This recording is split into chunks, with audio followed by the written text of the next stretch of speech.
ಸ್ತುತ್ಯಾ ವಿರಕ್ತ್ಯಾ ಭಜದಮಲಜನೋನ್ನತ್ಯಭೂತ್ಯರ್ಪಕಾಯ ಕ್ಷಿತ್ಯಾಂ ಅತ್ಯಲ್ಪಭೃತ್ಯೇಷ್ವಪಿ ಕುಜನಕೃತೋದ್ಧತ್ಯಭೂತ್ಯಾಜಕಾಯ ಕರ್ತ್ರೇ ಧರ್ತ್ರೇ ಚ ಹರ್ತ್ರೇ ಹಯಮುಖಹರಯೇ ಮುತ್ರಪಾತ್ರೇ ನಮಸ್ತೆ ತಸ್ಮೈ ಕಸ್ಮೈಚಿದಸ್ಮನ್ ಮನಸಿ ಧೃತಕಥಾ ವಿಸ್ಮೃತೌ ಸ್ಮಾರಕಾಯ ತಪೋ ವಿದ್ಯಾ ವಿರಕ್ತ್ಯಾದಿ ಸದ್ಗುಣೌಘಾಕರಾನಹಂ ವಾದಿರಾಜಗುರುನ್ ವಂದೇ ಹಯಗ್ರೀವಪದಾಶ್ರಯಾನ್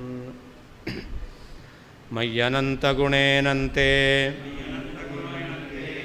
ಗುಣತೋನಂತವಿಗ್ರಹೇ ಯದಾಸೀತ್ ತತ ಏವಾದ್ಯಃ ಸ್ವಯಂಭೂಸ್ಸಮಭೂದಜಃ ಇತಿ ಭಾಗವತೆ ಕೃಷ್ಣೋ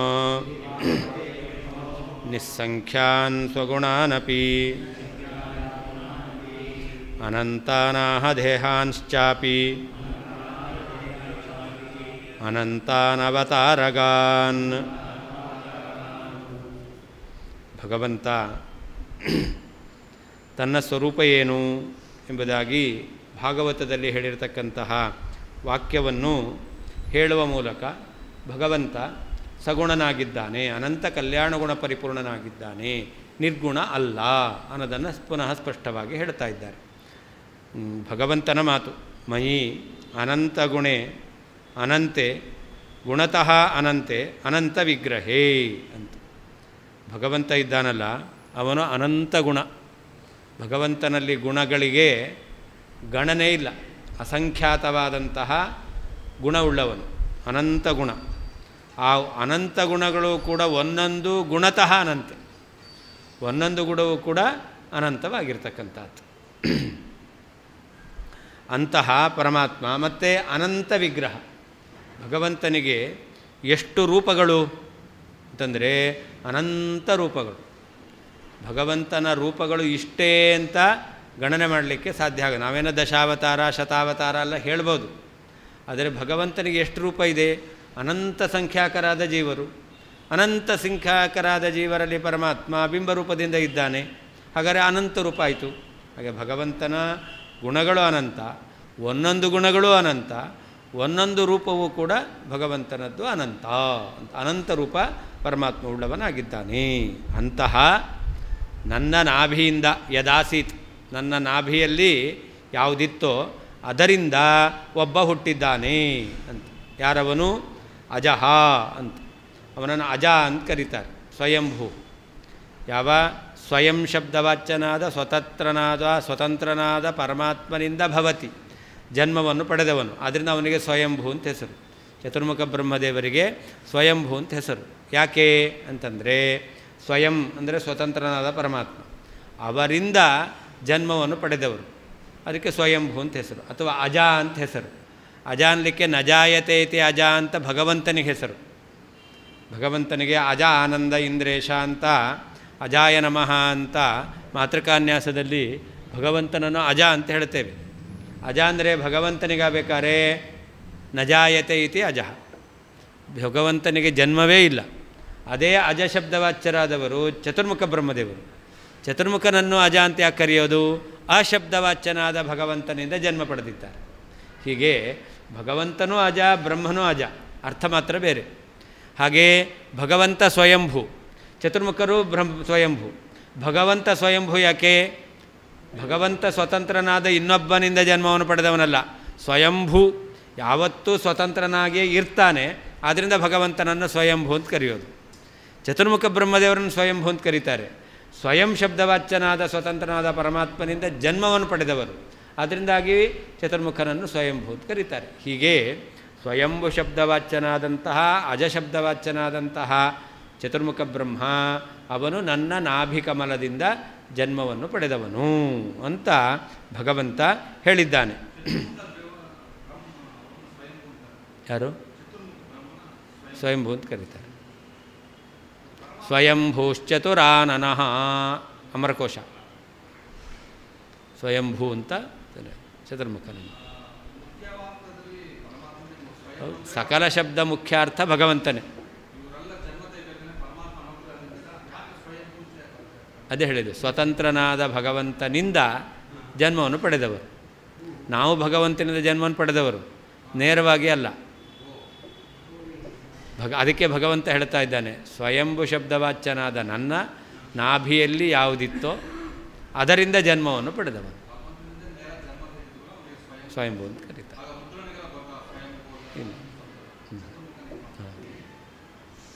ಹಾಗೆ ಅಜಹ ಅಂತ ಹೆಸರು. ಅಜ ಅಂತಂದ್ರೆ ಅಶಬ್ದವಾಚ್ಯನಾದ ಭಗವಂತನಿಂದ ಜನ್ಮವನ್ನು ಪಡೆದವನು ಅಂದರೆ ಅವನೇ ಅಜ ಅಂತ. ಈ ರೀತಿಯಲ್ಲಿ ಇತಿ ಭಾಗವತೇ ಕೃಷ್ಣ, ಈ ರೀತಿಯಲ್ಲಿ ಕೃಷ್ಣ ಪರಮಾತ್ಮ ಭಾಗವತದಲ್ಲಿ ಸ್ವಗುಣಾನ್ ನಿಸ್ಸಂಖ್ಯಾನ್ ಅನಂತಾನ್ ಆಹ, ತನ್ನ ಗುಣಗಳು ಅನಂತ, ತನ್ನ ಗುಣಗಳಿಗೆ ಸಂಖ್ಯೆ ಇಲ್ಲ, ಇಷ್ಟೇ ಗುಣಗಳು ಎಂಬುದಾಗಿ ಹೇಳಲಿಕ್ಕೆ ಬರೋದಿಲ್ಲ, ಒಂದೊಂದು ಗುಣಗಳು ಕೂಡ ಅನಂತವಾಗಿದೆ ಅಂತ. ಅಷ್ಟೇ ಅಲ್ಲ, ಅವತಾರಗಾನ್ ದೇಹಾಂಶ್ಚಾಪಿ ಅನಂತ, ಭಗವಂತನ ಅವತಾರ ರೂಪಗಳೆಷ್ಟು ಅದು ಕೂಡ ಅನಂತ ಎಂಬುದಾಗಿ ಭಗವಂತ ಹೇಳಿದ್ದಾನೆ. ಆದ್ದರಿಂದ ಭಗವಂತನು ನಿರ್ಗುಣ ಆಗಲಿಕ್ಕೆ ಸಾಧ್ಯ ಇಲ್ಲ. ಅನಂತ ಗುಣಗಳುಳ್ಳಂತಹ ಗುಣತಃ ಅನಂತೆ, ಒಂದೊಂದು ಗುಣಗಳೂ ಅನಂತವಾಗಿರುವ ಅನಂತ ವಿಗ್ರಹೇ, ಅನಂತವಾದ ರೂಪವುಳ್ಳಂತಹ ಮಯಿ ನನ್ನ ನಾಭಿಯಲ್ಲಿ ಯತ್ ಯಾವ ಪದ್ಮವು ಆಸೀತ್ ಇತ್ತೋ ತತಃ ಆ ನಾಭಿಯಲ್ಲಿ ಇದ್ದಂತಹ ಪದ್ಮದಿಂದಲೇ ಆದ್ಯ ಮೊದಲಿನವನಾದ ಅಜಃ ಅಶಬ್ದವಾಚ್ಯನಾದ ಪರಮಾತ್ಮನಿಂದ ಜನ್ಮವನ್ನು ಪಡೆದಿದ್ದರಿಂದ ಅಜಶಬ್ದವಾಚ್ಯನಾದ ಸ್ವಯಂಭೂ ಸ್ವತಂತ್ರನಾದ ಪರಮಾತ್ಮನಿಂದ ಜನ್ಮವನ್ನು ಪಡೆದಿರುವಂತಹ ಚತುರ್ಮುಖನು ಸಮಭೂತ್ ಹುಟ್ಟಿದನು.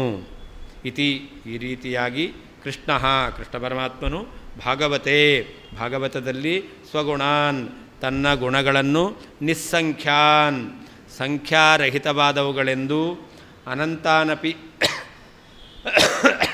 ಅನಂತವಾದವುಗಳೆಂದು ಅವತಾರಗಾನ್ ಅವತಾರದಲ್ಲಿರುವಂತಹ ದೇಹಾಂಶ್ಚಾಪಿ ದೇಹಗಳನ್ನು ಕೂಡ ಅನಂತಾನ್ ಅನಂತ ಸಂಖ್ಯಾಕವಾದವುಗಳೆಂಬುದಾಗಿ ಆಹಾ ಹೇಳಿದ್ದಾನೆ.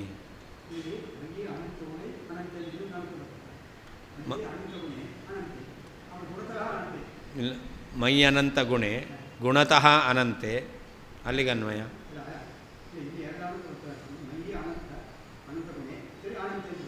ಅದಕ್ಕೆ ಅರ್ಥ ಅನಂತ ಗುಣೆ ಅನಂತ ಗುಣಗಳುಳ್ಳಂತಹ ಗುಣತಃ ಅನಂತೆ. ಎಲ್ಲಿದೆ? ಮೂರು ಅನಂತ ಇಲ್ಲಲ್ಲ. ಅನಂತ ಗುಣೆ ಮೈ ಅನಂತ ಗುಣೆ ಅಂತ ಒಂದು. ಅದೇ ಹೇಳಿದ್ದು, ಮೈ ಅನಂತ ಗುಣೆ ಅನಂತ ಗುಣಗಳುಳ್ಳಂತಹ ಒಂದಾಯಿತು. ಗುಣತಃ ಅನಂತೆ ಅಂತಿರೋದು, ಅದನ್ನು ಗುಣತಃ ಅನಂತೆ ಅಂತ. ಒಂದೊಂದು ಗುಣವೂ ಅನಂತವಾಗಿರುವ ಅಂತ ಅರ್ಥ. ಇನ್ನೊಂದೆಲ್ಲಿ? ಅನಂತ ವಿಗ್ರಹೇ ಹಾಂ ಹೌದು, ಅನಂತಃ ಅಂತಿಲ್ಲ ಅಲ್ಲಿ, ಸಮಸ್ತ ಪದ ಅದು. ಗುಣತಃ ಅನಂತೆ ಅಂತ ಒಂದು, ಎರಡು ಅನಂತ ಸಮಸ್ತ. ಮಯಿ ಅನಂತ ಗುಣೆ ಸಮಸ್ತ ಪದ ಅನಂತ ಅನ್ನೋದು. ಗುಣತಃ ಅನಂತೆ ಅಂತ ಬೇರೆ, ಅನಂತ ವಿಗ್ರಹೇ ಅಂತ ಬೇರೆ.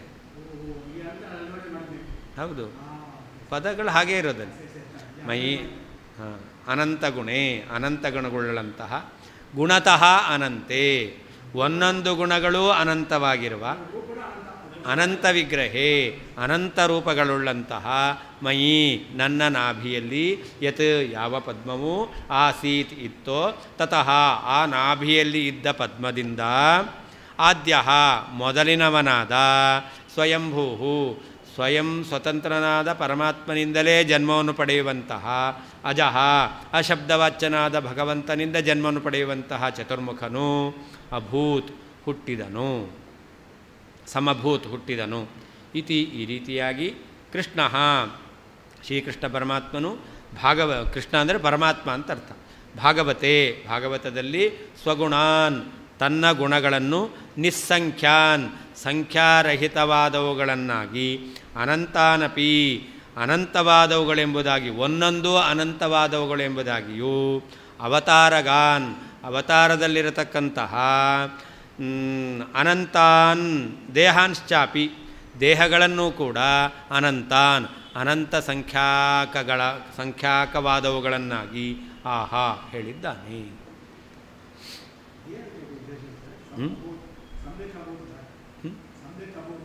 ಸಮಭೂತ್ ಜನ್ಮವನ್ನು ಪಡೆದಿದ್ದಾನೆ. ಚೆನ್ನಾಗಿ ಅಂದರೆ ಭಗವಂತನಿಂದ ಹುಟ್ಟಿದವನು. ಆದ್ದರಿಂದ ಆ copy xerox copy perfect, first copy ಅದು. ಚೆನ್ನಾಗಿ ಅವನ ಭಗವಂತನ ಗುಣ ಅಲ್ಲ, ಅವನಲ್ಲಿ ಆನಂದ ಗುಣ ಜ್ಞಾನ ಇದೆಲ್ಲವೂ ಕೂಡ ಅಧಿಕವಾಗಿದೆ. ಸಮಭೂತ್ ಅಂತ.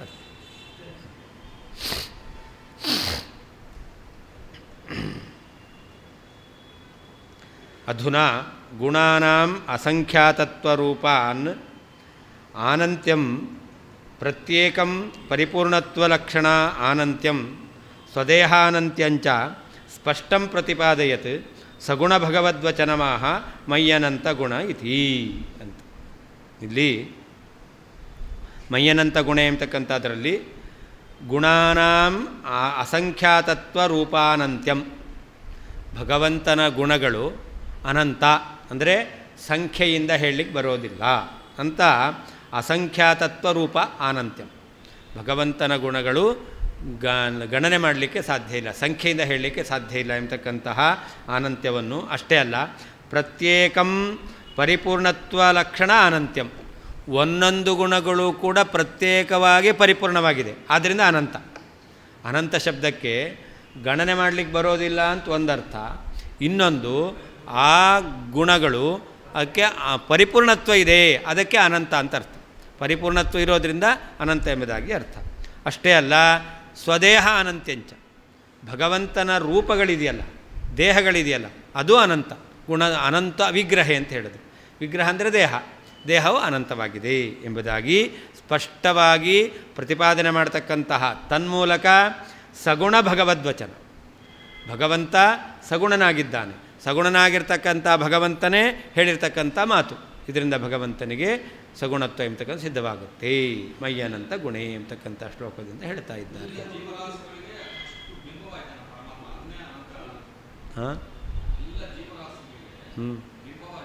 ಹೌದು, ಅನಂತ ರೂಪ. ಯಾರಿಗೆ? ಹಾಂ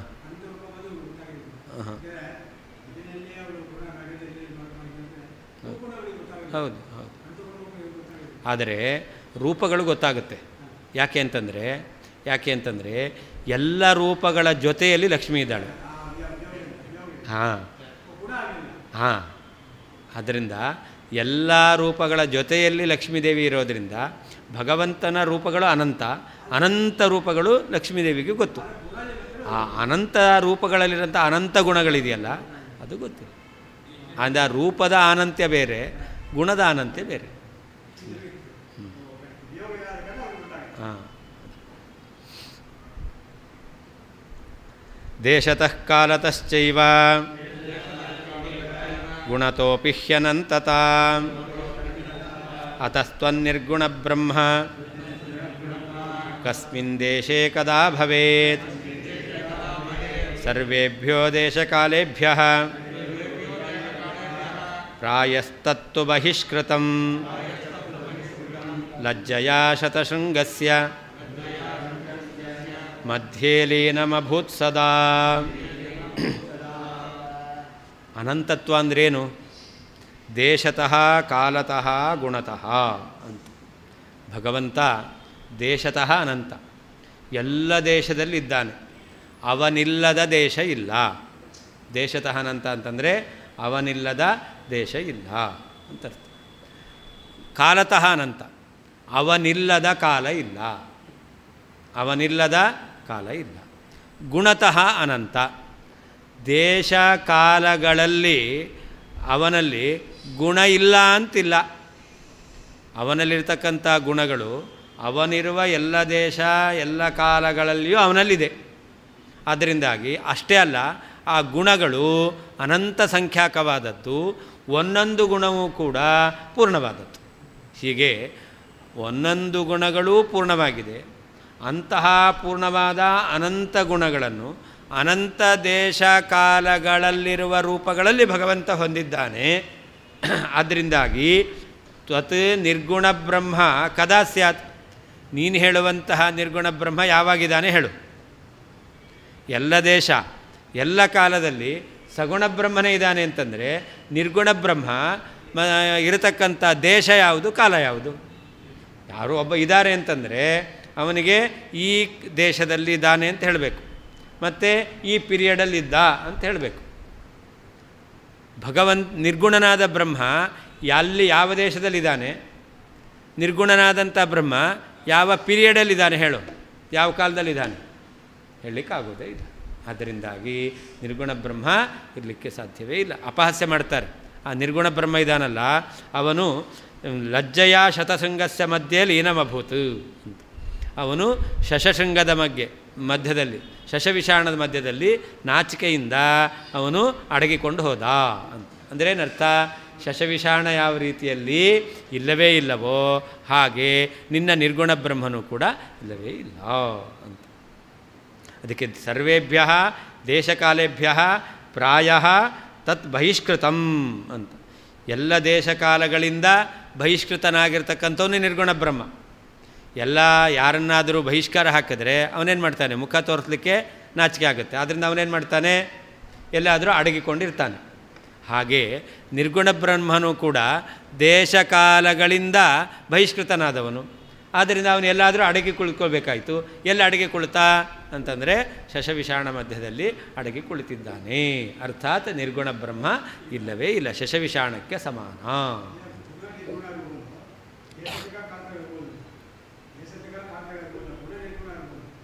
ಏನು ಏನ?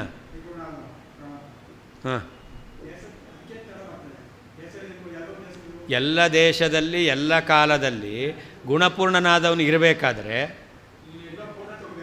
ಗುಣಪೂರ್ಣನಾದ ಪರಮಾತ್ಮ ಎಲ್ಲ ದೇಶ ಎಲ್ಲ ಕಾಲದಲ್ಲಿ ಇರಬೇಕಾದ್ರೆ ನಿರ್ಗುಣನಾದ ಬ್ರಹ್ಮ ಯಾವ ದೇಶ ಯಾವ ಕಾಲದಲ್ಲಿದ್ದಾನೆ? ಯಾವ ನಿರ್ಗುಣ ಬ್ರಹ್ಮ ಇದ್ದಾನೋ ಅವನೇ ಗುಣಪೂರ್ಣನಾದ ಬ್ರಹ್ಮ. ಯಾರು ನಿರ್ಗುಣ ಬ್ರಹ್ಮ ಇದ್ದಾನೋ ಅವನೇ ಗುಣಪೂರ್ಣನಾದ ಬ್ರಹ್ಮ. ಹಾಗಾದರೆ ಬ್ರಹ್ಮನಿಗೆ ಗುಣದ ಸಂಬಂಧ ಇದೆ. ಆ ಗುಣ ಸಂಬಂಧ ಇಲ್ಲ ಅಂತಾದರೆ ನಿರ್ಗುಣ ಆಗ್ತಾನೆ. ಆದ್ದರಿಂದ ನಿನ್ನ ಗುಣ ಸಂಬಂಧ ಇಲ್ಲ ಅಂತ ಯಾವಾಗುತ್ತೆ? ಯಾವ ದೇಶ ಯಾವ ಕಾಲದಲ್ಲಿ ಆಗುತ್ತೆ. ಯಾವ ದೇಶ ಯಾವ ಕಾಲದಲ್ಲಿ ಗುಣ ಸಂಬಂಧ ಇಲ್ಲ ಅಂತ ಆಗುತ್ತೆ. ಹೌದು, ಇಲ್ಲವೇ ಇಲ್ಲ. ಆದ್ದರಿಂದ ನಿರ್ಗುಣ ಬ್ರಹ್ಮ ಇಲ್ಲವೇ ಇಲ್ಲ. ಈ ರೀತಿಯಲ್ಲಿ ಯಾರಾದರೂ ಬಹಿಷ್ಕೃತರಾಗಿದ್ದಾರೆ ಅಂತಂದರೆ ಅವರಿಗೆ ನಾಚಿಕೆಯಾಗಿ ಎಲ್ಲಾದರೂ ಅಡಗಿ ಕುಳಿತುಕೊಳ್ತಾರೆ. ಹಾಗೆ ಈ ನಿರ್ಗುಣ ಬ್ರಹ್ಮನೂ ಕೂಡ ಅವನು ದೇಶ ಕಾಲಗಳಿಂದ ಬಹಿಷ್ಕೃತನಾದ. ಅರ್ಥಾತ್ ಯಾವ ದೇಶದಲ್ಲಿಯೂ ಯಾವ ಕಾಲದಲ್ಲಿಯೂ ನಿರ್ಗುಣ ಬ್ರಹ್ಮ ಇದ್ದಾನೆ ಅಂತ ಹೇಳಲಿಕ್ಕೆ ಬರೋದಿಲ್ಲ. ಅದರಿಂದಾಗಿ ಅವನು ಕೂಡ ನಾಚಿಕೆ ಆಯಿತು, ಎಲ್ಲಾದರೂ ಅಡಗಿ ಕೂತ್ಕೊಳ್ಬೇಕು. ಎಲ್ಲಿ ಅಡಗಿ ಕುಳಿತ? ಯಾಕೆ? ಶಶಶೃಂಗಸ್ಯ ಮಧ್ಯೆ ಅಂತ, ಶಶವಿಷಾಣ ಮಧ್ಯದಲ್ಲಿ ಅಡಗಿ ಕೂತಿದ್ದಾನೆ. ಅರ್ಥಾತ್ ನಿರ್ಗುಣ ಬ್ರಹ್ಮ ಅಂದರೂ ಶಶವಿಷಾಣ ಅಂದರೂ ಒಂದೇ, ಅದಕ್ಕೇನು ವ್ಯತ್ಯಾಸ ಇಲ್ಲ. ನಿರ್ಗುಣ ಬ್ರಹ್ಮ ಇಲ್ಲವೇ ಇಲ್ಲ. ಹಾಂ, ಅವ್ರು ಹೇಳೋದು ಎಲ್ಲ ಕಾಲದಲ್ಲಿ ಎಲ್ಲ ದೇಶದಲ್ಲಿ ನಿರ್ಗುಣ ಬ್ರಹ್ಮ ಅಂತ ಹೇಳ್ತಾರೆ. ಆದರೆ ಅದೇ ನಿರ್ಗುಣ ಬ್ರಹ್ಮನಿಗೆ ಅವಿದ್ಯಾ ಸಂಬಂಧದಿಂದ ಪುನಃ ಸಗುಣ ಭಾವವನ್ನು ಹೇಳ್ತಾ ಇದ್ದೀರ, ಆಯಿತಾ? ಹಾಂ,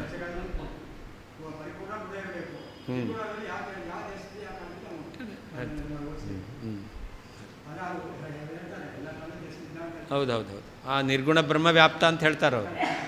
ನಿರ್ಗುಣ ಬ್ರಹ್ಮನನ್ನು ಹಾಂ, ಅದೇನೇ ವಿರೋಧ ಅಂತ ನಾವು ಹೇಳೋದು. ಹಾಂ, ನಿರಾಕಾರ. ನಿರಾಕಾರ. ಹಾಂ, ಆಕಾಶ ಇಲ್ವಾ? ಆಕಾಶ ಇಲ್ವಾ? ಏನು ಆಕಾರ ಇದೆ? ಹಾಂ, ಆಕಾಶ ಹಾಗೆ ಅವನು ನಿರಾಕಾರ. ಆದರೆ ವೇದಗಳೆಲ್ಲ ಇತಿಹಾಸ ಪುರಾಣಗಳೆಲ್ಲ ಆ ನಿರಾಕಾರ ಅನ್ನಲಿಕ್ಕೆ ಅರ್ಥ ಸರ್ವಥಾ ಆಕಾರರಹಿತ ಅಂತ ಅರ್ಥ ಅಲ್ಲ, ಪ್ರಾಕೃತಿಕ ಆಕಾರರಹಿತ ಅಂತ ಅರ್ಥ. ಹಾಂ, ಅದರಿಂದ ಭಗವಂತನಿಗೆ ಅನಂತ ವಿಗ್ರಹ ಇದೆ ಅಂತ ಹೇಳ್ತಾ ಇದೆ. ಅನಂತ ವಿಗ್ರಹ ಇರಬೇಕಾದ್ರೆ ನಿರಾಕಾರ ಆಗ್ತಾನೇನು? ಹಾಗಾದರೆ ನಿರಾಕಾರ ಅಂತ ಹೇಳಿದೆ. ನಿರಾಕಾರ ಅನ್ನಲಿಕ್ಕೆ ಏನರ್ಥ? ಪ್ರಾಕೃತಿಕ ಆಕಾರ ಇಲ್ಲ ಅಂತ ಅರ್ಥ. ನಿರ್ಗುಣ ಅಂತಲೂ ಹೇಳಿದೆ ಶ್ರುತಿ, ಪ್ರಾಕೃತಿಕ ಗುಣ ಇಲ್ಲ ಅಂತ ಅರ್ಥ. ಹೊರತು ಸರ್ವಥಾ ನಿರ್ಗುಣ, ಸರ್ವಥಾ ನಿರಾಕಾರ ಅಲ್ಲವೇ ಅಲ್ಲ.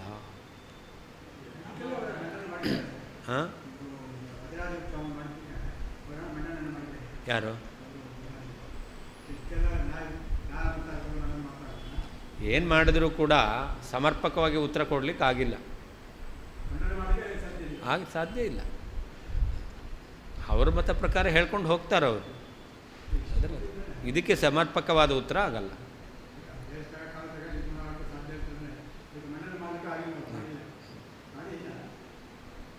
ಆಗೋದೇ ಇಲ್ಲ ಅಂತ. ಶಶವಿಷಾಣನ ಮಾಡಲಿಕ್ಕಾಗುತ್ತಾ? ಹಾಂ, ಅದೇ ಹೇಳಿದ್ದು, ಅಲ್ಲಿ ಮಾಡಿದ್ದು ಕೂಡ ಸಮರ್ಪಕವಾಗಿಲ್ಲ ಅಂತ ಹೇಳ್ತಾ ಇರೋದು. ಹಾಂ, ಅದೇ ಇದು ಎಲ್ಲವನ್ನು ಸಂಗ್ರಹ ಮಾಡಿದ್ದಾರೆ ವಾದಿರಾಜರು, ಎಲ್ಲ ವಿಷಯವನ್ನು ಸಂಗ್ರಹ ಮಾಡಿ ಅವ್ರು ಹೇಳಿದ್ದಾರೆ. ಅದಾಗಿಲ್ಲ ಅಂದರೆ ಇದು ಆಗಿಲ್ಲ ಅಂತ.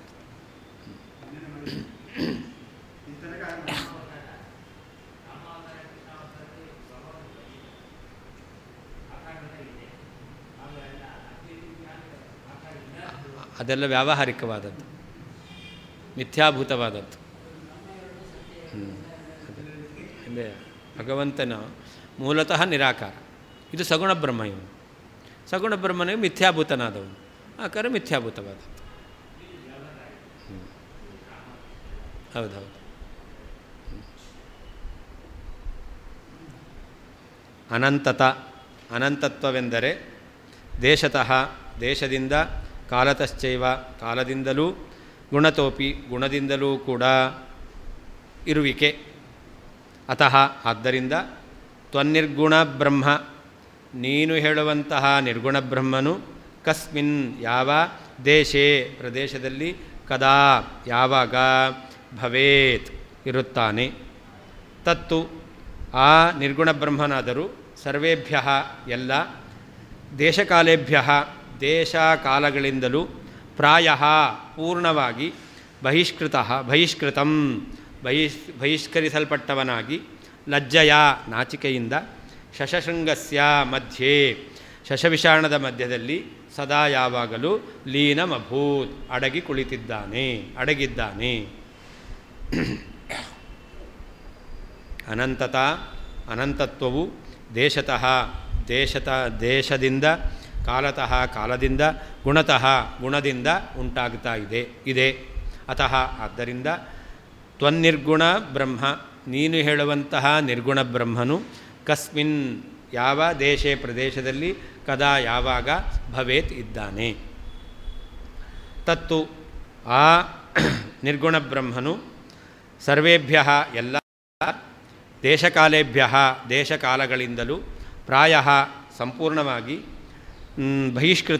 ಬಹಿಷ್ಕರಿಸಲ್ಪಟ್ಟವನಾಗಿ, ಲಜ್ಜೆಯ ನಾಚಿಕೆಯಿಂದ, ಶಶಶೃಂಗಸ್ಯ ಮಧ್ಯೆ ಶಶವಿಷಾಣದ ಮಧ್ಯದಲ್ಲಿ, ಸದಾ ಯಾವಾಗಲೂ ಲೀನಮಭೂತ್ ಅಡಗಿದ್ದಾನೆ, ಅರ್ಥಾತ್ ಇಲ್ಲವೇ ಇಲ್ಲ. ಶಶಶೃಂಗಸ್ಯ ಮಧ್ಯೆ ಲೀನಮಭೂತ್, ಶಶಶೃಂಗಪ್ರಾಯಮಭೂತ್ ಇತಿ ಭಾವ. ಶಶಶೃಂಗದ ಮಧ್ಯದಲ್ಲಿ ಲೀನ ಆಯಿತು ಅಂದರೆ ಏನರ್ಥ? ಶಶಶೃಂಗದ ಮಧ್ಯದಲ್ಲಿ ಸೇರಿಕೊಂಡಿದ್ದಾರೆ, ಅರ್ಥಾತ್ ಅದು ಇಲ್ಲವೇ ಇಲ್ಲ ಅಂತ. ಉತ್ತರಾರ್ಧಸ್ಯತು ಅಯಮರ್ಥ, ಅಲ್ಲಿ ಹಿಂದೆ ಯದಾಸೀತ್ ತಥಯೇವಾದ್ಯ ಸ್ವಯಂಭೂ ಸಮಬೋಧಜ ಅಂತಿತ್ತು. ಅದರ ಉತ್ತರಾರ್ಧಕ್ಕೆ ಏನರ್ಥ? ಮಯಿ ಮಮ ದೇಹೇ ಯತ್ ಪದ್ಮಮಾಸೀತ್, ಯದಾಸೀತ್ ತಥಯೇವಾದ್ಯ ಅಂತಿದೆ ಅಲ್ಲಿ. ಯದಾಸೀತ್ ಮಯಿ ಅಂತ, ನನ್ನಲ್ಲಿ ಅಂದರೆ ನನ್ನ ದೇಹೇ, ಯದಾಸೀತ್ ಯತ್ ಪದ್ಮಮಾಸೀತ್ ಅಂತ ಅರ್ಥ. ಯಾವ ಪದ್ಮ ಇತ್ತೋ, ತತಃ ಅಂದರೆ ಪದ್ಮಾತ್, ಸ್ವಯಂಭೂ ಸ್ವಯಮೇವ ಅಭೂತ್, ನತು ಸ್ವೇನ ಸಹ ಅನ್ಯೋಪಿ ಅಭೂತ್. ಒಬ್ಬನೇ ಹುಟ್ಟಿದ್ದು, ಜೊತೆಯಲ್ಲಿ ಇನ್ಯಾರೂ ಕೂಡ ಬ್ರಹ್ಮನ ಜೊತೆಯಲ್ಲಿ ಹುಟ್ಟಲಿಲ್ಲ. ಅದರ ಸ್ವಯಮೇವ ಅಭೂತ್, ತಾನೇ ಹುಟ್ಟಿದ್ದಾನೆ. ನತು ಸಹ ಸ್ವೇನ ಸಹ ಅನ್ಯ ಅಪಿ ಉತ್ಪನ್ನ, ಬ್ರಹ್ಮನ ಜೊತೆಯಲ್ಲಿ ಇನ್ನೊಬ್ಬ ಜನ್ಮವನ್ನು ಪಡೆದಿಲ್ಲ. ಇತಿ ಸ್ವಯಂಭೂ ಶಬ್ದವಾಚ್ಯ, ಒಬ್ಬನೇ ಹುಟ್ಟಿದ. ಇಲ್ಲಿ ಸ್ವತಂತ್ರನಾದ ಭಗವಂತನಿಂದ ಜನ್ಮ ಪಡೆದವನು ನಾನು ಅರ್ಥ ಹೇಳಿದೆ. ಅದು ಒಂದರ್ಥ. ಇಲ್ಲಿ ಒಬ್ಬನೇ ಹುಟ್ಟಿದ, ಇನ್ನೊಬ್ಬರು ಹುಟ್ಟಿಲ್ಲ ಅಂತರ್ಥ. ಅಂತಹ ಅಜಃ ಸಮಭೂತ್, ಅಜ ಶಬ್ದವಾಚ್ಯನಾದ ಚತುರ್ಮುಖ ಹುಟ್ಟಿದ್ದಾನೆ ಅಂತರ್ಥ.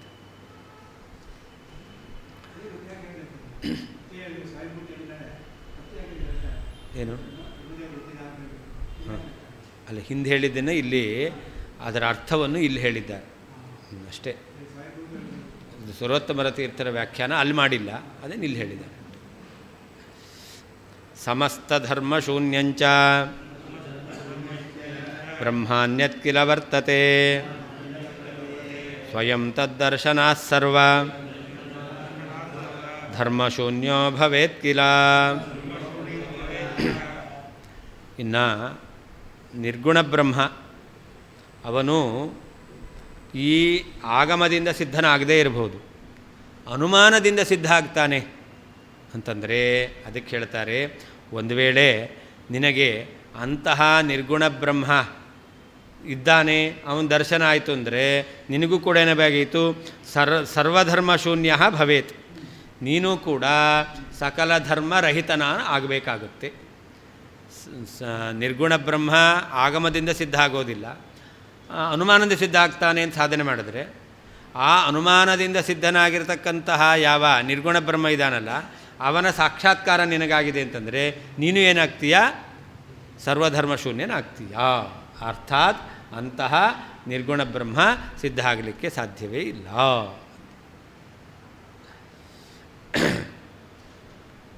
ಬ್ರಹ್ಮ ಅವನು ಸಗುಣಾದನ್ಯತ್, ಅವನು ಸಗುಣಕ್ಕಿಂತ ಭಿನ್ನನಾಗಿದ್ದಾನೆ. ಅಂದರೆ ಏನರ್ಥ, ನಿರ್ಗುಣನಾಗಿದ್ದಾನೆ. ಯಾಕೆ, ಸಮಸ್ತ ಧರ್ಮ ಶೂನ್ಯತ್ವಾತ್, ಅವನಲ್ಲಿ ಯಾವ ಧರ್ಮವೂ ಇಲ್ಲ. ಆದ್ದರಿಂದ ಒಬ್ಬ ನಿರ್ಗುಣ ಬ್ರಹ್ಮ ಇದ್ದಾನೆ ಅಂತ ಅನುಮಾನದಿಂದ ಸಾಧನೆ ಮಾಡೋದು ಅಂತಾದರೆ ಅದಕ್ಕೆ ಹೇಳ್ತಾರೆ, ಅಂತಹ ನಿರ್ಗುಣ ಬ್ರಹ್ಮನನ್ನು ಅನುಮಾನದಿಂದ ಸಾಧನೆ ಮಾಡ್ತಿ, ಅವನ ಸಾಕ್ಷಾತ್ಕಾರ ಆಯಿತು, ಅದರಿಂದ ನಿನಗೇನೇ ಬೇಕಾಗಿತ್ತು, ನೀನು ಕೂಡ ಸಮಸ್ತ ಧರ್ಮ ಶೂನ್ಯನೇ ಆಗಬೇಕಾಗುತ್ತೆ.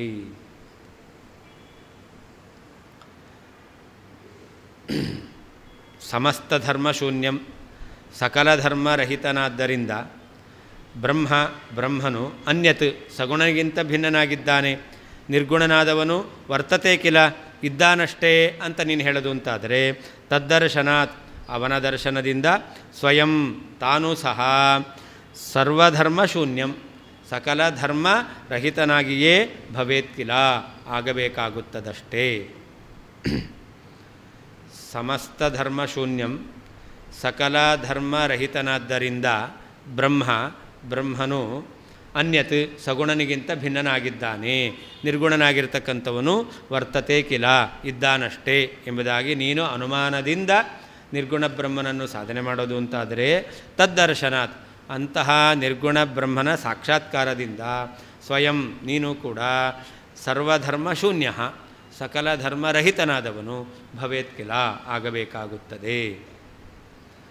ನನು ಮಾಭೂದಾಗಮೇನೇನ ನಿರ್ಗುಣ ಬ್ರಹ್ಮಸಿದ್ಧಿ, ವೇದವಾಕ್ಯಗಳಿಂದ ಅಥವಾ ಪೌರುಷೇಯ ವಾಕ್ಯಗಳಿಂದ ನಿರ್ಗುಣ ಬ್ರಹ್ಮ ಸಿದ್ಧ ಆಗೋದು ಬೇಡ. ಅನುಮಾನೇನ ಭವಿಷ್ಯತಿ, ಅನುಮಾನದಿಂದ ನಿರ್ಗುಣ ಬ್ರಹ್ಮನನ್ನು ಸಾಧನೆ ಮಾಡ್ತೇವೆ. ಬ್ರಹ್ಮ ನಿರ್ಗುಣಂ ಸಮಸ್ತ ಧರ್ಮಶೂನ್ಯತ್ವ ಅಂತ ಅನುಮಾನವನ್ನು ಹೇಳಿ ಬ್ರಹ್ಮನಲ್ಲಿ ಯಾವ ಗುಣವೂ ಇಲ್ಲ ಅಂತ ಹೇಳ್ತೇವೆ ಅಂತಂದರೆ ಇತ್ಯಾಶಂಕ್ಯ, ಈ ರೀತಿಯಲ್ಲಿ ಆಕ್ಷೇಪ ಮಾಡಿ ದೂಷಯತಿ ದೋಷವನ್ನು ಹೇಳ್ತಾ ಇದ್ದಾರೆ ಸಮಸ್ತ ಧರ್ಮ ಶೂನ್ಯ ಅಂತಕ್ಕಂಥ ವಾಕ್ಯದಿಂದ. ವ್ಯತಿರೇಕೇಣ ಘಟವತ್, ವ್ಯತಿರೇಕ ದೃಷ್ಟಾಂತ ಇಟ್ಕೋಬೋದು. ವ್ಯತಿರೇಕೇಣ ಘಟವತ್, ಘಟದಲ್ಲಿ ಘಟತ್ವ ಧರ್ಮ ಇದೆ, ಸರ್ವಧರ್ಮ ಶೂನ್ಯತ್ವ ಇಲ್ಲ. ಅದು ಸಗುಣಕ್ಕಿಂತ ಬೇರೆ ಅಲ್ಲ, ಸಗುಣವೇ ಅದು. ಹೇತ್ವಭಾವ, ಸಾಧ್ಯಾಭಾವ ಹೇತ್ವಭಾವ ಎರಡೂ ಇದೆ. ಎಲ್ಲಿ ಸಗುಣತ್ವಾಭಾವ ಇದೆಯೋ, ಸಗುಣ ಅಲ್ಲ ಅಂತಲ್ಲವೋ, ಸಗುಣ ಆಗಿದೆಯೋ, ಸಗುಣಕ್ಕಿಂತ ಅನ್ಯ ಅಲ್ಲವೋ ಅಂದರೆ ಸಗುಣ ಆಗಿದೆಯೋ, ಘಟ ಸಗುಣ ಆಗಿದೆ, ಅಲ್ಲೇನಿದೆ ಸರ್ವಧರ್ಮ ಶೂನ್ಯತ್ವ ಅಭಾವ ಇದೆ, ಘಟತ್ವ ಧರ್ಮ ಇದೆ. ಯತ್ರ ಯತ್ರ ಸಾಧ್ಯಾಭಾವ ತತ್ರ ತತ್ರ ಹೇತ್ವಭಾವ ಅಂತ ವ್ಯತಿರೇಕ ವ್ಯಾಪ್ತಿ ನೋಡಿ. ಹಾಂ ಹಾಂ ಅದಕ್ಕೆ ನಾವೇನು ಹೇಳೋದು, ನಿರ್ಗುಣತ್ವ ಅಭಾವವನ್ನು ಹೇಳೋದು ವ್ಯತಿರೇಕ ವ್ಯಾಪ್ತಿ. ನಿರ್ಗುಣ ಅಂತ ಸಾಧನೆ ಮಾಡಿದಾಗ ವ್ಯತಿರೇಕ ವ್ಯಾಪ್ತಿ ಅಂದರೆ ನಿರ್ಗುಣತ್ವ ಅಭಾವ, ಸಗುಣ. ಘಟದಲ್ಲಿ ಸಗುಣತ್ವ ಇದೆ, ಸರ್ವಧರ್ಮ ಶೂನ್ಯತ್ವ ಇಲ್ಲ, ಅಂದರೆ ವ್ಯತಿರೇಕ ವ್ಯಾಪ್ತಿ ಅಂತ ಹೇಳಬೇಕು. ಈಗ ಜೀವಶರೀರಂ ಸಾತ್ಮಕಂ ಪ್ರಾಣಾದಿಮತ್ವಾತ್ ಅಂತಿದೆ. ಇಲ್ಲಿಗ ಅನ್ವಯ ವ್ಯಾಪ್ತಿ ಹೇಳಲಿಕ್ಕೆ ಬರಲ್ಲ. ಯಾವುದ್ಯಾವುದು ಸಾತ್ಮಕತ್ವ, ಎಲ್ಲೆಲ್ಲಿ ಪ್ರಾಣಾದಿಮತ್ವ ಇದೆಯೋ ಅಲ್ಲಿ ಸಾತ್ಮಕತ್ವ ಇದೆ ಅಂತ ಹೇಳಲಿಕ್ಕೆ ಬರಲ್ಲ. ಯಾಕೆ ಜೀವಶರೀರ ಎಲ್ಲವೂ ಕೂಡ ಪಕ್ಷ ಭಿನ್ನವಾದ ಸಾಧ್ಯ ಹೇತುಗಳು ನಿಶ್ಚಯವಾಗಿರ್ತಕ್ಕಂಥದ್ದು ಇಲ್ಲವೇ ಇಲ್ಲ. ಅಲ್ಲಿ ವ್ಯತಿರೇಕ ವ್ಯಾಪ್ತಿಯನ್ನು ಹೇಳಬೇಕು. ಹಾಗೆ ಇಲ್ಲೂ ಕೂಡ ವ್ಯತಿರೇಕ ವ್ಯಾಪ್ತಿ. ಪೃಥ್ವಿ ಇತರ ಭಿನ್ನ ಗಂಧವತ್ವ ಅಂತ ಅನುಮಾನ ಇದೆ. ಇದು ವ್ಯತಿರೇಕ ವ್ಯಾಪ್ತಿ, ಅನ್ವಯ ವ್ಯಾಪ್ತಿ ಹೇಳಲಿಕ್ಕೆ ಬರಲ್ಲ. ಹೌದು, ವ್ಯತಿರೇಕ ವ್ಯಾಪ್ತಿ ನಮ್ಮ ಮತ ಪ್ರಕಾರ ಸಾಕ್ಷಾತ್ತಾಗಿ ಅನುಮಾನಕ್ಕೆ ಅದು ಸಹಕಾರಿ ಅಲ್ಲ. ಅದು ಅನ್ವಯ ವ್ಯಾಪ್ತಿ ದ್ವಾರ ಸಹಕಾರಿ ಆಗುತ್ತೆ. ಹಾಂ, ಪ್ರಾಣಾದಿಮತ್ವಂ ಸಾತ್ಮಕತ್ವೇನ ವ್ಯಾಪ್ತಂ ಅಂತ, ತದಭಾವ ವ್ಯಾಪಕೀಭೂತ ಅಭಾವ ಪ್ರತಿಯೋಗಿತ್ವಾತ್ ಅಂತ ಈ ರೀತಿಯಲ್ಲಿ ಅದು ಅನ್ವಯ ವ್ಯಾಪ್ತಿಯನ್ನು ನಾವು ಹೇಳ್ತೇವೆ. ತದ್ದರ್ಶನಾತ್ ಸಮಸ್ತ ಧರ್ಮ ಶೂನ್ಯ ಬ್ರಹ್ಮ ಅಪರೋಕ್ಷ ಜ್ಞಾನಾತ್, ಸಮಸ್ತ ಧರ್ಮ ಗುಣರಹಿತನಾದಂತಹ ಬ್ರಹ್ಮನ ಸಾಕ್ಷಾತ್ಕಾರ ಆಗಿದೆ. ಅಂದರೆ ನಿನಗೂ ಏನಾಗಬೇಕು? ಸರ್ವಧರ್ಮ ಶೂನ್ಯತ್ವ ಎಂಬತಕ್ಕಂಥದ್ದು ಬರಬೇಕಾದೀತು. ಯಾವ ಗುಣ ಇಲ್ಲ ಅಂತ ನೀನು ಆಗಬೇಕಾಗುತ್ತೆ. ಯದಾ ಮಾನೇನ ತೇನೇದಂ ಸಾಧ್ಯತೆ ಮೋಕ್ಷಸಿದ್ಧಯೇ ದೃಶ್ಯತೆ ಚ ತದಾ ಮಾನಂ ಮೇಯತಾ ಜ್ಞಾನದೃಶ್ಯತಾ ಇತಿ ಧರ್ಮದ್ವಯಂ ಪ್ರಾಪ್ತಂ ತತ್ಪದೇನ ಚ ವಾಚ್ಯತಾ ಲಕ್ಷ್ಯತಾ ವಾ ಯತೋ ವಶ್ಯಂ ತೇನ ಪ್ರಾಪ್ತಾ ಪದಾರ್ಥತಾ. ಪುನಃ ಹೇಳ್ತಾರೆ, ನಿರ್ಗುಣ ಬ್ರಹ್ಮ ಸಿದ್ಧಿಯಾಗಬೇಕು ಅಂತ ನಿನಗೆ ಅಪೇಕ್ಷೆ ಇದೆ. ನೀನೇನಾದರೂ ಅನುಮಾನ ಮಾಡ್ತೀಯ ಅಂತಂದರೆ ಆವಾಗ ನಿನಗೆ ಸ್ವವ್ಯಾಹತಿ ರೂಪ ದೋಷ ಬರುತ್ತೆ, ವ್ಯಾಹತಿ ರೂಪವಾದ ದೋಷ ಬರುತ್ತೆ. ನಿನ್ನ ಅಭಿಪ್ರಾಯ ನಿರ್ಗುಣ ಬ್ರಹ್ಮನನ್ನು ಸಾಧನೆ ಮಾಡಬೇಕು ಅಂತ. ಅದಕ್ಕೇನು ಮಾಡ್ತೀಯಾ? ಅನುಮಾನ ಪ್ರಯೋಗ ಮಾಡ್ತೀಯ. ಅನುಮಾನ ಪ್ರಯೋಗ ಮಾಡಿದಾಗ ಆ ಅನುಮಾನಕ್ಕೆ ಬ್ರಹ್ಮ ವಿಷಯ ಹೌದೋ ಅಲ್ವೋ? ಅನುಮಾನದಿಂದ ನಿರ್ಗುಣ ಬ್ರಹ್ಮ ಸಿದ್ಧನಾಗ್ತಾನೆ ಅಂತ ಹೇಳಿದಾಗ ಆ ಅನುಮಾನ ರೂಪ ಪ್ರಮಾಣಕ್ಕೆ ನಿರ್ಗುಣ ಬ್ರಹ್ಮ ವಿಷಯನಾಗಿದ್ದಾನೆ ಅಂತ ಹೇಳೋದಾಗಿತ್ತು. ಆದ್ದರಿಂದ ಅವನಲ್ಲಿ ಜ್ಞಾನ ವಿಷಯತ್ವ ಜ್ಞೇಯತ್ವ ಗುಣ ಬಂತು.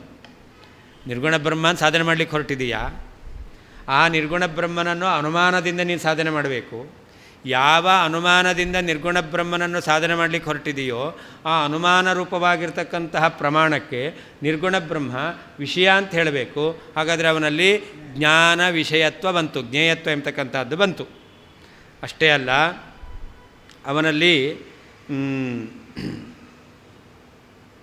ಜ್ಞೇಯತ್ವ ಎಂಬತಕ್ಕಂಥದ್ದು ಮತ್ತು ಪ್ರಮೇಯತ್ವ, ಪ್ರಮಾಣಕ್ಕೆ ವಿಷಯನಾದ. ಅವನು ಅನುಮಾನ ರೂಪವಾದ ಪ್ರಮಾಣ, ಆ ಪ್ರಮಾಣಕ್ಕೆ ಅವನು ವಿಷಯನಾದ. ಅದರಿಂದ ಏನು ಬಂತು? ಪ್ರಮೇಯತ್ವ ಬಂತು. ಹಾಗಾದರೆ ಅವನಲ್ಲಿ ಪ್ರಮೇಯತ್ವ ಬಂತು, ಜ್ಞಾನ ವಿಷಯತ್ವ ಬಂತು ಎಂಬತಕ್ಕಂತಹ ಎರಡು ಧರ್ಮ ಬಂತು. ಆಮೇಲೆ ನೀವೇನು ಮಾಡ್ತೀಯಾ? ಅವನು ನಿರ್ಗುಣ ಅಂತ ಸಾಧನೆ ಮಾಡ್ತಾಯಿದ್ದೆ. ಹಾಗಾದರೆ ನಿರ್ಗುಣ ಎಂಬತಕ್ಕಂಥ ಶಬ್ದದಿಂದ ವಾಚ್ಯನಾಗಬೇಕು. ಅವ್ರ ಮತ ಪ್ರಕಾರ ಬ್ರಹ್ಮ ಯಾವ ಶಬ್ದದಿಂದಲೂ ವಾಚ್ಯನಲ್ಲ. ಹಾಗಾದರೆ ಲಕ್ಷ್ಯ ಅಂತ ಹೇಳ್ತಾರೆ. ಹಾಗಾದರೆ ಲಕ್ಷ್ಯತ್ವ ರೂಪವಾದ ಧರ್ಮ ಬಂತು. ಅಂದರೆ ನಿರ್ಗುಣ ಬ್ರಹ್ಮ ಅಂತ ನೀನು ಹೇಳ್ತೀಯ ಅಂತಂದರೆ ನಿರ್ಗುಣ ಶಬ್ದದಿಂದ ವಾಚ್ಯನಾಗಬೇಕು, ಅಥವಾ ನಿರ್ಗುಣ ಶಬ್ದದಿಂದ ಲಕ್ಷ್ಯತ್ವ ಎಂಬತಕ್ಕಂಥದ್ದು ಬರಬೇಕು. ಅದರಿಂದ ಏನಾಯಿತು? ಅವನು ಒಂದು ಪದಾರ್ಥ ಅಂತ ಆದ, ಪದಾರ್ಥತ್ವ ಬಂತು. ಯಾಕೆ? ಯಾವುದನ್ನು ಪದಾರ್ಥ ಅಂತ ಕರಿತೇವೆ? ಯಾವುದು ಜ್ಞಾನಕ್ಕೆ ವಿಷಯವಾಗಿದೆಯೋ, ಯಾವುದು ಪ್ರಮಾಣಕ್ಕೆ ವಿಷಯವಾಗಿದೆಯೋ, ಯಾವುದರಲ್ಲಿ ಯತ್ಕಿಂಚ ಶಬ್ದ ವಾಚ್ಯತ್ವ ಇದೆಯೋ ಅದನ್ನು ನಾವು ಪದಾರ್ಥ ಅಂತ ಕರಿತೇವೆ. ಹಾಗಾದರೆ ಬ್ರಹ್ಮನೂ ಕೂಡ ಏನಾಯಿತು? ಒಂದು ಪದಾರ್ಥ ಆಗ್ತಾ ಇದ್ದಾನೆ. ಅಲ್ಲಿ ಪದಾರ್ಥತ್ವ ಧರ್ಮ ಎಂಬತಕ್ಕಂಥದ್ದು ಬರುತ್ತೆ. ಯಾಕೆ ಅಂತಂದರೆ ಬ್ರಹ್ಮನಲ್ಲಿ ಜ್ಞಾನ ವಿಷಯತ್ವ ಇದೆ, ಬ್ರಹ್ಮನಲ್ಲಿ ಪ್ರಮಾಣ ವಿಷಯತ್ವ, ನಿರ್ಗುಣ ಬ್ರಹ್ಮನಲ್ಲಿ ಪ್ರಮಾಣ ವಿಷಯತ್ವನ ಹೇಳ್ತಾ ಇದ್ದೀರಾ. ಯತ್ಕಿಂಚಿತ್ ಶಬ್ದವಾಚ್ಯತ್ವ, ಯತ್ಕಿಂಚಿತ್ ಶಬ್ದ ಲಕ್ಷ್ಯತ್ವವನ್ನಾದರೂ ಒಪ್ಪಲೇಬೇಕು. ಆದ್ದರಿಂದ ಪದಾರ್ಥತ್ವ ಧರ್ಮ ಬಂದೇ ಬರುತ್ತೆ. ಹೀಗೆ ಒಬ್ಬ ನಿರ್ಗುಣ ಬ್ರಹ್ಮನನ್ನು ನೀನು ಸಾಧನೆ ಮಾಡಲಿಕ್ಕೆ ಹೊರಟಿದ್ದರಿಂದ ಅವನಲ್ಲಿ ಅನೇಕ ಗುಣಗಳನ್ನು ಒಪ್ಪಿದಂತೆ ಆಯಿತು. ಒಂದು ಗುಣ ಅಲ್ಲ, ಅನೇಕ ಗುಣಗಳನ್ನು ಒಪ್ಪಿದಂತೆ ಆಯಿತು. ಆದ್ದರಿಂದ ಅನುಮಾನದಿಂದ ನಿರ್ಗುಣ ಬ್ರಹ್ಮನನ್ನು ಸಾಧನೆ ಮಾಡಲಿಕ್ಕೆ ಹೊರಟ್ರೆ ವ್ಯಾಹತಿ ದೋಷ ಬರುತ್ತೆ. ನಿರ್ಗುಣ ಅಂತ ಹೇಳೋದು ಗುಣ ಒಪ್ಪೋದು. ಹಾಂ, ಏನಂತ? ನಿರ್ಗುಣ ಬ್ರಹ್ಮ ಗೌಣನಾ? ಪರಬ್ರಹ್ಮ ಅವನು. ಹಾಂ,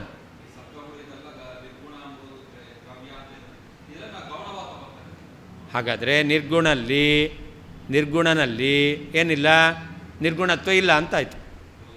ನಿರ್ಗುಣತ್ವ ಅನ್ನೋದೊಂದು ಗುಣ ಇದೆಯಲ್ಲ, ನಿರ್ಗುಣದಲ್ಲಿ ನಿರ್ಗುಣತ್ವ ಅಂದರೆ ಏನರ್ಥ? ಅದು ಗೌಣ ಆಗೋದು ಹೇಗೆ? ನಿರ್ಗುಣನಲ್ಲಿ ನಿರ್ಗುಣತ್ವ ಆದರೂ ಪ್ರಧಾನವಾಗಿರಬೇಕಲ್ಲ.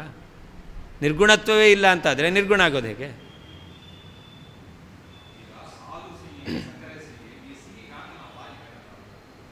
ಹೇಳಲಿಕ್ಕಾಗಲ್ಲ. ಅದೇ ನೀವು ಪ್ರತ್ಯೇಕವಾಗಿ ಹೇಳಿದಿದ್ರು ಕೂಡ ಹಾಲಿನ ಸಿಹಿ, ಸಕ್ಕರೆಯ ಸಿಹಿ ಅಂತ ಹೇಳ್ತಿರೋ ಇಲ್ಲ? ಎರಡೂ ಸಿಹಿ ಹೇಳಲಿಕ್ಕಾಗ ಶಾಸ್ತ್ರದಲ್ಲಿದೆ. ಶಾಸ್ತ್ರದಲ್ಲಿ ಹಾಲಿನ ಸಿಹಿಗೆ ಬೇರೆ, ಸಕ್ಕರೆ ಸಿಹಿಗೆ ಬೇರೆ ಶಬ್ದ ಎಂಬತಕ್ಕಂಥದ್ದಿದೆ. ಅಂದರೆ ಅದು ಹೇಳಲಿಕ್ಕೆ ಬರೋದಿಲ್ಲ, ನಮಗೆ ಹೇಳಲಿಕ್ಕೆ ಬರಲ್ಲ, ನಮಗೆ ಗೊತ್ತಿಲ್ಲ ಅಷ್ಟೇ ಹೊರತು ಹೇಳಲಿಕ್ಕೆ ಸಕ್ಕರೆಯದು ಮಾಧುರ್ಯ ಅಂತ ಕರೀತಾರೆ. ಸಕ್ಕರೆ ಮತ್ತು ಕ್ಷೀರ ಮಾಧುರ್ಯಕ್ಕೆ ಇನ್ನೊಂದು ಹೆಸರಿದೆ. ಯಾವುದು? ಹೌದು, ಅದರ ಮಾಧುರ್ಯ ಬೇರೆ. ಹಾಂ, ಅಂದರೆ ಒಂದೊಂದರಲ್ಲಿರ್ತಕ್ಕಂಥ ಮಾಧುರ್ಯವೂ ಕೂಡ ಬೇರೆ ಬೇರೆ. ಅದರಿಂದಾಗಿ ಬೇರೆ ಶಬ್ದವಾಚ್ಯವೂ ಆಗಿದೆ. ಅಂದರೆ ಯಾವುದು ಪ್ರಮೇಯವೋ ಅದು ಶಬ್ದವಾಚ್ಯ ಆಗಿರುತ್ತೆ. ಯಥಾರ್ಥ ಜ್ಞಾನಕ್ಕೆ ವಿಷಯ ಆಗಿದೆ ಅಂತಂದರೆ ಅದನ್ನು ಹೇಳ್ತಕ್ಕಂಥ ಒಂದು ಶಬ್ದ ಇದೆ.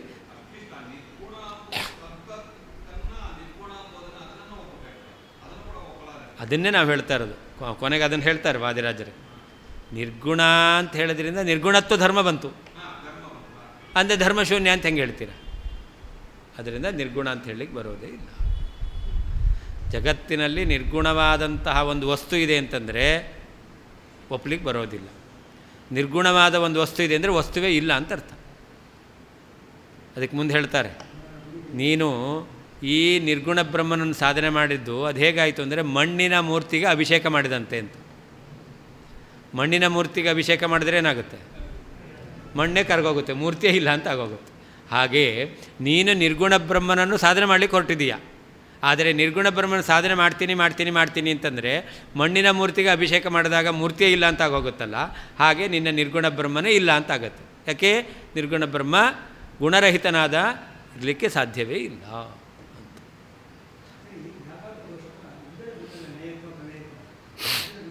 ಹಾಂ,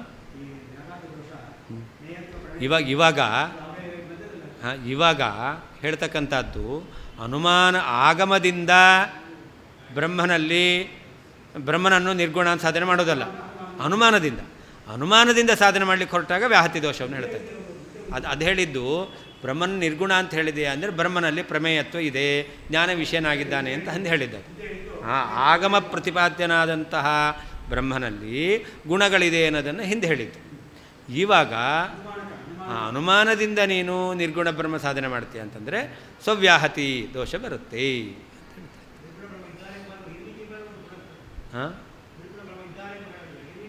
ಅದೊಂದು ಗುಣ, ಒಂದು ಅಸ್ತಿತ್ವ ಗುಣ ಬಂತು. ಅದರಿಂದಾಗಿ ನಿರ್ಗುಣ ಎಂಬತಕ್ಕಂಥದ್ದು ಸಾಧನೆ ಮಾಡ್ತೀಯ ಅಂತಂದರೆ ಆವಾಗ ನಿರ್ಗುಣ ಆಗಲಿಕ್ಕೆ ಸಾಧ್ಯವೇ ಇಲ್ಲ. ಒಂದು ವೇಳೆ ನಿರ್ಗುಣ ಅಂತ ಹೇಳ್ತೀಯ ಅಂದರೆ ಇಲ್ಲ ಅಂತ ಹೇಳಬೇಕಾಗುತ್ತೆ, ಆ ವಸ್ತುವೇ ಇಲ್ಲ ಅಂತ ಹೇಳಬೇಕಾಗುತ್ತೆ. ಅಂದರೆ ನಿರ್ಗುಣನಿಗೆ ಅಸ್ತಿತ್ವ ಹೇಳ್ತೀಯ ಅಂತಂದರೆ ನಿರ್ಗುಣ ಆಗಲಿಕ್ಕೆ ಸಾಧ್ಯ ಇಲ್ಲ.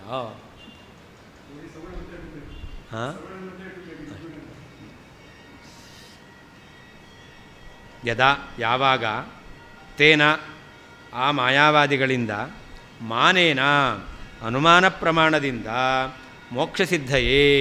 ಮೋಕ್ಷಸಿದ್ಧಿಗೋಸ್ಕರ ಈ ಬ್ರಹ್ಮನನ್ನು ಮಾನೇನ ಅನುಮಾನ ಪ್ರಮಾಣದಿಂದ ಸಾಧ್ಯತೆ ಸಾಧಿಸಲ್ಪಡುತ್ತದೋ ತದಾ ಆಗ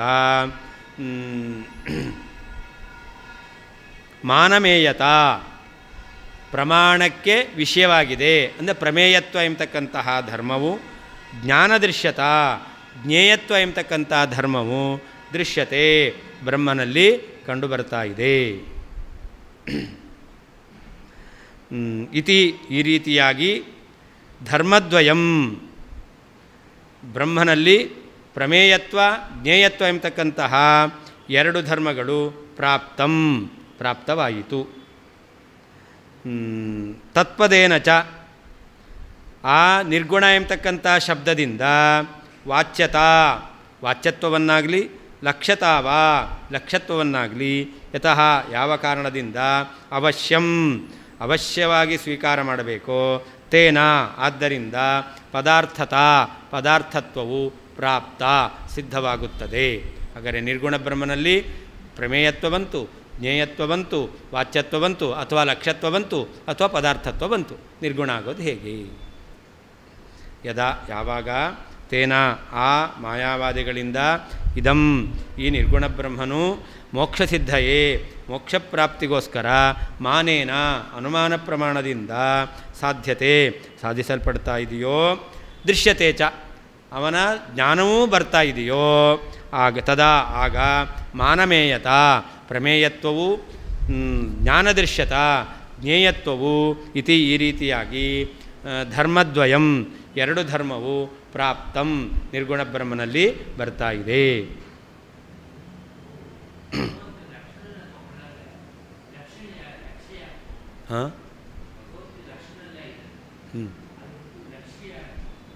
ಬ್ರಹ್ಮನೇ ಲಕ್ಷ್ಯ. ಯಾರಿಗೆ ಲಕ್ಷಣವನ್ನು ಹೇಳ್ತೇವೋ ಅವನು ಲಕ್ಷ್ಯ. ಭಗವಂತನಿಗೆ ಲಕ್ಷಣವನ್ನು ಹೇಳ್ತೇವೆ ಅಂದರೆ ಭಗವಂತ ಲಕ್ಷ್ಯ. ತತ್ಪದೇನ ಚ ಆ ನಿರ್ಗುಣ ಎಂಬತಕ್ಕಂಥ ಶಬ್ದದಿಂದ ವಾಚ್ಯತ್ವವು ಲಕ್ಷ್ಯತ್ವವು ಯತಃ ಯಾವ ಕಾರಣದಿಂದ ಅವಶ್ಯವಾಗಿ ಸ್ವೀಕಾರ ಮಾಡಲೇಬೇಕೋ ತೇನ ಆದ್ದರಿಂದ ಪದಾರ್ಥತ್ವವು ನಿರ್ಗುಣ ಬ್ರಹ್ಮನಲ್ಲಿ ಬರುತ್ತದೆ. ಕಿಂಚ ಮಾನೇನ ನಿರ್ಗುಣ ಬ್ರಹ್ಮ ಸಿದ್ಧಿಂ ಅಭಿಲಷತಃ ಪ್ರಮಾಣದಿಂದ ನಿರ್ಗುಣ ಬ್ರಹ್ಮ ಸಿದ್ಧಿಯಾಗಬೇಕು ಅಂತ ಅಭಿಪ್ರಾಯಪಡ್ತಕ್ಕಂತಹ ನಿನಗೆ ಸ್ವವ್ಯಾಹತಿ ಪರಂಪರಾಂ ಸ್ವವ್ಯಾಹತಿ ಎಂಬತಕ್ಕಂಥದ್ದು ಪರಂಪರೆ ಬರುತ್ತೆ ಎಂಬುದಾಗಿ ಹೇಳ್ತಾ ಇದ್ದಾರೆ ಯದಾ ಎಂಬತಕ್ಕಂಥ ವಾಕ್ಯದಿಂದ. ತೇನ ಅಂದರೆ ಮಾಯಾವಾದಿನ ಅಂತರ್ಥ. ಇದಂ ಅಂತಂದರೆ ನಿರ್ಗುಣತ್ವಂ ಮಾನೇನ ಸಾಧ್ಯತೆ. ನಿರ್ಗುಣ ಬ್ರಹ್ಮನನ್ನು ಅನುಮಾನದಿಂದ ಅವರು ಸಾಧನೆ ಮಾಡ್ತಾರೆ. ಮೋಕ್ಷಸಿದ್ಧೆಯೇ ಯಾತಕ್ಕೋಸ್ಕರ? ಮೋಕ್ಷಿಗೋಸ್ಕರ. ಹಾಗಾದರೆ ಮುಕ್ತೈ ದೃಶ್ಯತೆ, ಮುಕ್ತರಿಂದ ಆ ನಿರ್ಗುಣ ಬ್ರಹ್ಮ ನೋಡಲ್ಪಡ್ತಾನೆ. ನಿರ್ಗುಣ ಬ್ರಹ್ಮನ ಸಾಕ್ಷಾತ್ಕಾರ ಮುಕ್ತರಿಗೆ ಆಗುತ್ತೆ ಅಂತ ಹೇಳೋದು ಅಂತಾದರೆ ತದಾ ಸಾಧನೆ ದರ್ಶನೇ ಚ ಆ ನಿರ್ಗುಣ ಬ್ರಹ್ಮನನ್ನು ಸಾಧನೆ ಮಾಡಿದರೆ, ನಿರ್ಗುಣ ಬ್ರಹ್ಮನನ್ನು ನೋಡಿದರೆ, ಸಾಧನೆ ಮಾಡಿದ್ರಿಂದ ಅವನಲ್ಲಿ ಪ್ರಮೇಯತ್ವ ಬಂತು, ನೋಡಿದ್ರಿಂದ ಜ್ಞಾನ ವಿಷಯತ್ವ ಬಂತು ಅಂತ ಅರ್ಥ. ಅಷ್ಟೇ ಅಲ್ಲ, ಯತಶ್ಚ ತತ್ಪದೇನ ಮೇಯಪದೇನ ದೃಶ್ಯಪದೇನ ಚ ಅಂತ ಆ ಬ್ರಹ್ಮನನ್ನೇನಂತ ಕರಿತೀರಾ? ಪ್ರಮೇಯ ಅಂತ ಕರಿತೀರ. ಅವನನ್ನು ಜ್ಞಾನಕ್ಕೆ ವಿಷಯ ದೃಶ್ಯ ಅಂತ ಕರಿತೀರ. ಈ ರೀತಿಯಲ್ಲಿ ಮೇಯ ಪದದಿಂದ ದೃಶ್ಯ ಪದದಿಂದ ವಾಚ್ಯತ್ವಾಂಗೀಕಾರೆ ಅದನ್ನು ವಾಚ್ಯನಾಗಿದ್ದಾನೆ ಅಂತ ಒಪ್ಪಬೇಕಾಗುತ್ತೆ. ಅಥವಾ ಲಕ್ಷ್ಯತಾವ ಆ ಶಬ್ದದಿಂದ ವಾಚ್ಯ ಅಲ್ಲ, ಅವನು ಲಕ್ಷಣ ವೃತ್ಯ ಅವನನ್ನು ಹೇಳ್ತೇವೆ ಅಂತ ಹೇಳಿದ್ರೆ ತೇನ ಮುಖ್ಯಯಾವ ಅಮುಖ್ಯವ ವೃತ್ಯ ಶಬ್ದಬೋಧ್ಯತ್ವೇನ ಆ ಬ್ರಹ್ಮ ಏನಾಗಿದ್ದಾನೆ? ಒಂದೋ ಮುಖ್ಯ ವೃತ್ತಿಯಿಂದ ಶಬ್ದ ಪ್ರತಿಪಾದ್ಯನಾಗಿದ್ದಾನೆ, ಶಬ್ದದಿಂದ ತಿಳಿಯಲ್ಪಡ್ತಾ ಇದ್ದಾನೆ. ಆವಾಗ ಅದಕ್ಕೆ ವಾಚ್ಯತ್ವ ಇದ್ದರೆ. ಒಂದು ವೇಳೆ ವಾಚ್ಯತ್ವ ಇಲ್ಲ, ಲಕ್ಷ್ಯತ್ವವನ್ನು ಹೇಳ್ತೀರಾ ಅಂದರೆ ಅಮುಖ್ಯ ವೃತ್ತಿಯಿಂದ ಬ್ರಹ್ಮ ಶಬ್ದವಾಚ್ಯನಾಗಿದ್ದಾನೆ, ಶಬ್ದಬೋಧ್ಯನಾಗಿದ್ದಾನೆ ಅಂತ ಒಪ್ಪಬೇಕು. ಅದರಿಂದ ಏನಾಯಿತು? ಪದಾರ್ಥತ್ವವನ್ನು ಒಪ್ಪಬೇಕಾಗುತ್ತೆ. ಹೀಗೆ ಬ್ರಹ್ಮನನ್ನು ನೀನು ನಿರ್ಗುಣ ಸಾಧನೆ ಮಾಡಿದ್ದರಿಂದ ಪ್ರಮೇಯತ್ವ ಬಂತು, ದೃಶ್ಯತ್ವ ಬಂತು, ವಾಚ್ಯತ್ವ ಬಂತು, ಪದಾರ್ಥತ್ವ ಬಂತು. ಈ ರೀತಿಯಲ್ಲಿ ಅನೇಕ ಗುಣಗಳು ಅವನಲ್ಲಿ ಬರುತ್ತೆ. ಆದ್ದರಿಂದ ನಿರ್ಗುಣ ಅಂತ ಸಾಧನೆ ಮಾಡಿದ್ರೆ ಸ್ವವ್ಯಾಹತಿ ಪರಂಪರ ಒಂದಲ್ಲ, ಆ ಪರಂಪರೆಯೇ ಬರ್ತಾ ಇದೆ ಅಂತ ಹೇಳ್ತಾ ಇದ್ದಾರೆ. ಆಗಲ್ಲ, ಹೇಗಾದರೂ ಏನಾದರೂ ಗುಣ ಬಂದೇ ಬರುತ್ತೆ, ನಿರ್ಗುಣ ಆಗ್ಲಿಕ್ಕೆ ಸಾಧ್ಯ ಇಲ್ಲ. ಬಾಯಿ ಮುಚ್ಕೊಂಡಿರ್ತಾನೆ. ಇದಕ್ಕೆ ಹೇಳೋದು ಇದೆಲ್ಲವೂ ಕೂಡ ಆ ಬ್ರಹ್ಮನಲ್ಲಿ ನಿರ್ಗುಣ ಆದ್ದರಿಂದಾಗಿ ಇದೆಲ್ಲ ಮಿಥ್ಯಾಭೂತವಾದದ್ದಿದೆ ಅಂತ ಹೇಳ್ತಾನೆ. ಇದೆಲ್ಲ ಬರುತ್ತೆ, ಆದರೆ ಇದೆಲ್ಲ ಮಿಥ್ಯಾಭೂತವಾದದ್ದು ಅಂತ ಅದಕ್ಕೆ ಉತ್ತರ ಕೊಡ್ತಾರೆ ಅವರು. ಬರುತ್ತೆ ಇದೆಲ್ಲ ಇದೆ, ಆದರೆ ಇದೆಲ್ಲ ಮಿಥ್ಯಾಭೂತ ಅಂತ ಹೇಳ್ತಾರೆ. ಯಾರ ಮತ ಪ್ರಕಾರ ಅವ್ರು ಎಲ್ಲನೂ ಹೇಳ್ತಾರೆ, ಯಾವುದು ಅಲ್ಲ ಅಂತ ಹೇಳ್ತಾರೆ, ಎಲ್ಲವನ್ನೂ ಹೇಳ್ತಾರೆ, ಇದ್ಯಾವುದು ಅಲ್ಲ ಅಂತಲೂ ಹೇಳ್ತಾರೆ.